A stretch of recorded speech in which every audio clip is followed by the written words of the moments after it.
It's story time. பள்ளிக்கூடத்துல அறிவிக்கிற போட்டிகள் எல்லாத்துலயும் தானே முன் வந்து கலந்துக்கிற ஒரு சின்ன பெண்ணை பத்தி இந்த கதையில பார்க்கலாம். இது வரைக்கும் நம்ம சேனலுக்கு சப்ஸ்கிரைப் பண்ணலன்னா உடனே சப்ஸ்கிரைப் பண்ணி பக்கத்துல இருக்கிற பெல் பட்டனை கிளிக் பண்ணுங்க. ஸ்டோரி டைம் தமிழ் சேனலுக்காக உங்களுடன் ரவிசங்கர் பாலச்சந்திரன். கதையை கேட்கலாம் வாங்க. அந்த பள்ளிக்கூடத்துல 2ஆம் வகுப்புக்கான பாடங்கள் நடந்துகிட்டு இருந்துச்சு. அப்ப அங்க வந்த அந்த பள்ளிக்கூடத்தோட பாட்டு டீச்சர் வகுப்பு ஆசிரியரோட அனுமதியோட அந்த மாணவ மாணவிகளுக்கு ஒரு அறிவிப்பை வெளியிட்டாங்க. மாவட்ட அளவிலான பாட்டு போட்டிக்கு உங்க வகுப்பிலேந்து யாராவது கலந்துக்க விரும்பினா இப்ப எங்கிட்ட பேரை கொடுக்கலாம் அப்படின்னு அந்த வகுப்புல சொன்னாங்க. உடனே சொல்லி வச்ச மாதிரி அந்த வகுப்புல இருந்த எல்லாரும் சுந்தரிய திரும்பி பார்த்தாங்க. சுந்தரி எழுந்திருச்சு அவளோட பேரை பாட்டு டீச்சர்கிட்ட கொடுத்ததும் வகுப்புல இருந்த மாணவ மாணவிகள் ஒருத்தர் பார்த்து லேசா சிரிச்சுக்கிட்டாங்க.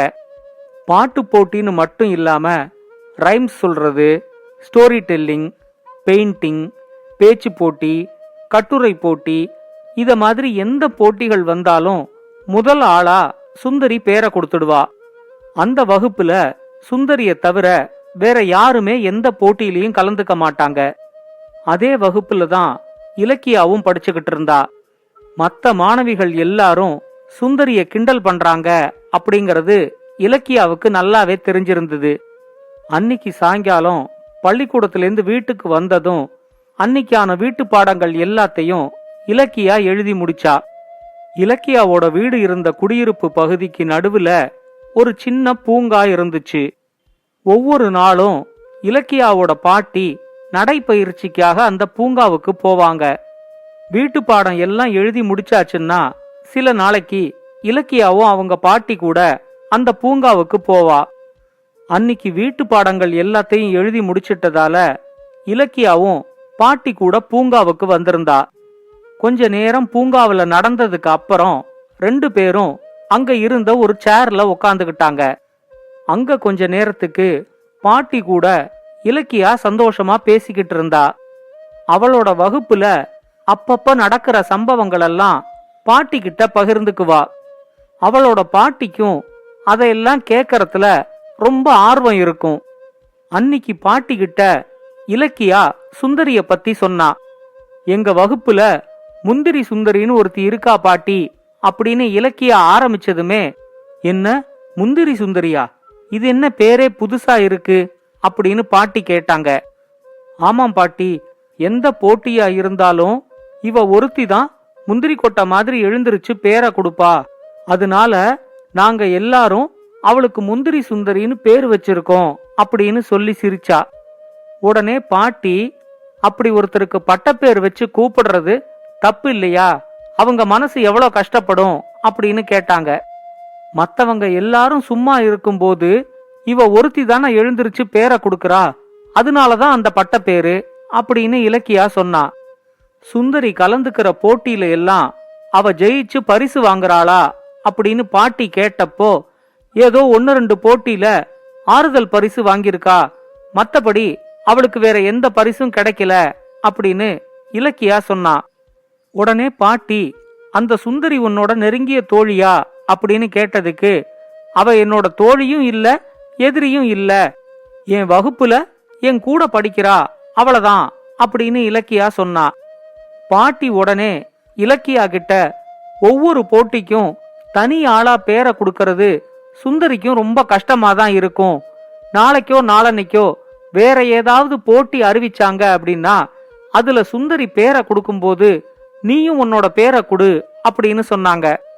நான் ஏன் பாட்டி என் பேரை கொடுக்கணும் அப்படின்னு இலக்கியா கேட்ட உடனே, நீ சுந்தரி கிட்ட ஒவ்வொரு போட்டிக்கும் அவ ஏன் பேரை கொடுக்கறா அப்படிங்கிற காரணத்தை கேட்டுக்கிட்டு வா, அதுக்கு அப்புறமா நீ ஏன் கலந்துக்கணும் அப்படிங்கிற காரணத்தை நான் உனக்கு சொல்றேன் அப்படின்னு பாட்டி சொன்னாங்க. பாட்டி சொன்னா அது சரியா தான் இருக்கும் அப்படின்னு இலக்கியா யோசிச்சாலும் அவளுக்கு ஏதாவது ஒரு போட்டிக்கு பேரை கொடுக்கறதுல ரொம்ப தயக்கம் இருந்துச்சு.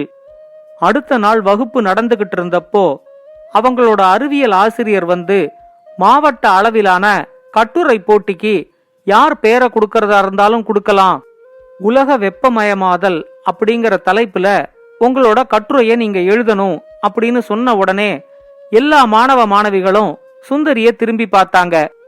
சுந்தரி எழுந்திருச்சு அவளோட பேரை கொடுக்கும்போது இலக்கியாவும் எழுந்திருச்சு அவளோட பேரை கொடுத்தா.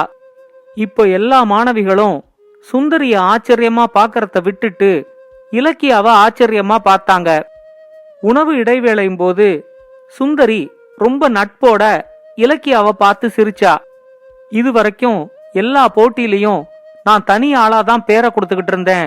இப்ப என் கூட நீயும் சேர்ந்திருக்கிறது எனக்கு ரொம்ப சந்தோஷமா இருக்கு அப்படின்னு அவ இலக்கியா கிட்ட சொன்னா. உடனே இலக்கியா சொன்னா, நீ எழுந்திருச்சு நின்ன தைரியத்துலதான் நானும் எழுந்திருச்சு என்னோட பேரை கொடுத்துட்டேன். மத்தபடி உலக வெப்பமயமாதலை பத்தியோ அதை பாதுகாக்கிறது எப்படிங்கறத பத்தியோ எனக்கு ஒண்ணுமே தெரியாது அப்படின்னு சொன்னா. சுந்தரி அவகிட்ட, நீ ஒன்னும் கவலையே படாத, நமக்கு தேவையான தகவல்கள் நம்ம நூலகத்திலையும் கூகுள்லயும் இருக்கு. அதிலேந்து குறிப்புகளை எடுத்து நாம 2 பேரும் சேர்ந்தே கட்டுரை போட்டிக்கு தயாராவோம் அப்படின்னு சொன்னா. சுந்தரி அப்படி சொன்னதும் இலக்கியாவுக்கும் கொஞ்சம் தைரியம் வந்துச்சு. பாட்டி சொன்னதை ஞாபகம் வச்சுக்கிட்டு இலக்கியா சுந்தரி கிட்ட கேட்டா, எந்த போட்டி அறிவிச்சாலும் நீ முதல் ஆளா எழுந்திருச்சு உன்னோட பேரை பதிவு பண்ணிடுற. உன்னை தவிர நம்ம வகுப்புல வேற யாருமே அவங்களோட பேரை கொடுக்கறது இல்ல. இப்படி எல்லா போட்டியிலையும் நீ கலந்துக்கிறதுக்கு என்ன காரணம் அப்படின்னு கேட்டா. உடனே சுந்தரி அவகிட்ட சொன்னா, நான் எல்லா போட்டிகளுக்கும் என்னோட பேரை கொடுக்கறதுக்கு எங்க பாட்டி தான் காரணம்.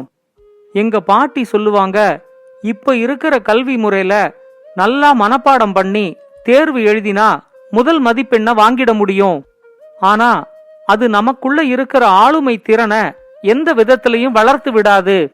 நம்ம ஆளுமை திறன் வளரணும்னா இத மாதிரி போட்டிகள்ல நாம கலந்துக்கணும். ஒவ்வொரு போட்டியில கலந்துக்கும் போதும் ஒவ்வொரு விதமான அனுபவம் கிடைக்கும். நம்ம கூட போட்டி போடுறவங்களோட பேசி பழகிற வாய்ப்பும் கிடைக்கும். அந்த வாய்ப்பே நம்மளோட திறமைய பல மடங்கு வளர்த்து விட்டுடும். அடுத்தடுத்த போட்டிகள்ல கலந்துக்கும் போது நமக்கு கொஞ்சம் கூட தயக்கமோ பயமோ இருக்காது. இந்த போட்டிகள்ல கலந்துக்கிறதுனால கிடைக்கிற வெற்றி தோல்விய பத்தி கவலையே படக்கூடாதுன்னு பாட்டி சொல்லிருக்காங்க. இதுலேந்து கிடைக்கிற அனுபவத்துக்காக மட்டும்தான் நான் எல்லா போட்டிகளுக்கும் என் பேரை கொடுக்கறேன் அப்படின்னு சொன்னா. இலக்கியாவுக்கு அதை கேட்டதும் பிரமிப்பாவும் ஆச்சரியமாவும் இருந்துச்சு. சுந்தரி சொன்ன இந்த பதில பக்கத்துல இருந்து கேட்ட மாதிரி இலக்கியாவோட பாட்டியும் சொன்னப்போ இலக்கியாவோட ஆச்சரியம் இன்னும் ரொம்ப அதிகமாயிடுச்சு. அடுத்த நாள்லேந்து வகுப்புகள் முடிஞ்சதும் ஒவ்வொரு நாளும் சுந்தரியும் இலக்கியாவும் கட்டுரைக்கு வேண்டிய குறிப்புகளை எடுத்து தயார் பண்ண ஆரம்பிச்சாங்க.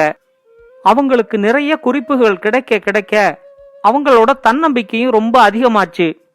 போட்டிக்கு இன்னும் 2 நாள் தான் இருந்துச்சு.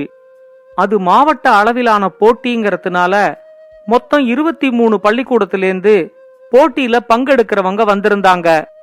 போட்டி தொடங்கறதுக்கு கொஞ்ச நேரம் முன்னாடி சுந்தரி கிட்டையும் இலக்கியா கிட்டையும் அவங்க அறிவியல் ஆசிரியர் பேசினாரு. இந்த போட்டியில உங்களோட முழு திறமையும் வெளிப்படுற மாதிரி நல்ல முயற்சி செய்யுங்க. போட்டிங்கிறது ஒரு போர்க்களம் மாதிரி தான். போருக்கு வந்துட்டா வெற்றியோ தோல்வியோ போராடித்தான் ஆகணும். ஆனா எந்த காரணத்தை முன்னிட்டும் போர்க்களத்திலேந்து பயந்து மட்டும் ஓடக்கூடாது. அந்த உறுதியும் தன்னம்பிக்கையும் தான் வெற்றிய நமக்கு தேடித்தரும். நீங்க 2 பேருமே வெற்றி அடைய என்னோட வாழ்த்துக்கள். தைரியமா போய் போட்டியில கலந்துக்கங்க அப்படின்னு சொல்லி வாழ்த்தி அனுப்பினாரு. மாவட்ட அளவிலான அந்த போட்டியில முதல் 2 பரிசையும் இவங்க பள்ளிக்கூடமே வாங்கிச்சு. சுந்தரி முதல் பரிசையும் இலக்கியா 2வது பரிசையும் வாங்கினா. அந்த ஒரு போட்டியில கிடைச்ச அனுபவத்திலேயே இனிமே எந்த போட்டியா இருந்தாலும் தானும் கலந்துக்கணும் அப்படின்னு இலக்கியா முடிவு பண்ணா. போட்டியில ஜெயிச்சதுக்காக பள்ளிக்கூடத்தோட அசம்பிளியில வச்சு சுந்தரிக்கும் இலக்கியாவுக்கும் தலைமை ஆசிரியர் வாழ்த்துக்களை சொல்லி பரிசுகளை கொடுத்தாரு. அசம்பிளியில வச்சு அந்த பரிசை வாங்கினது இலக்கியாவுக்கு ரொம்ப பெருமையா இருந்துச்சு. அடுத்த முறை ஒரு போட்டி அறிவிச்சப்போ சுந்தரியும் இலக்கியாவையும் தவிர 7-8 பேர் எழுந்திருச்சு அவங்க பேரை கொடுத்தாங்க. இப்ப சுந்தரியும் இலக்கியாவும் ஒருத்தரை ஒருத்தர் பார்த்து சிரிச்சுக்கிட்டாங்க. இந்த கதைய பத்தின உங்களோட கருத்துக்களை பின்னூட்டத்துல கமெண்ட்ஸா பதிவு பண்ணுங்க. இது மாதிரி இன்னும் பல நல்ல கதைகளை கேட்க ஸ்டோரி டைம் தமிழ் சேனலோட தொடர்புல இருங்க. நன்றி, வணக்கம். இந்த கதை உங்களுக்கு பிடிச்சிருந்தா லைக் பண்ணுங்க, கமெண்ட் பண்ணுங்க, ஷேர் பண்ணுங்க. மறக்காம ஸ்டோரி டைம் தமிழ் சேனலை சப்ஸ்கிரைப் பண்ணுங்க. அப்படியே பக்கத்துல இருக்க அந்த பெல் ஐகானை கிளிக் பண்ணுங்க.